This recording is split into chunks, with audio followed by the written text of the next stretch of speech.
In the heartland of Bicol, a whisper of devotion beacons. Mga Katolikong Bicol noon, mag-meditate tabi kita, on the pabasa this Lenten season. Each video, in this 20-part series, runs for about 30 minutes. And contains verses of Passion Bicol, sung in the traditional pabasa, with appropriate images as guides, for deeper understanding, and meditation. Pagkatapos kay Leon, ano kawan malolobo? Na naman ulit ko lang ng tatalo, digeho ng papakong kordero. Ang evangelistang apat, na nagsaysay, nagpahayag. Rason ng sa kote, Iglesia, sa lorong son. Ang inom na surat, ikadwa letra,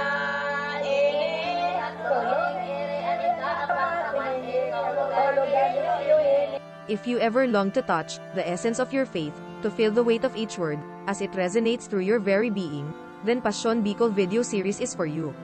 It invites you to grasp the unseen, to hold sacred moments in the palms of your hands. Beyond the screen, these videos become an opportunity to step into a sanctuary of the soul.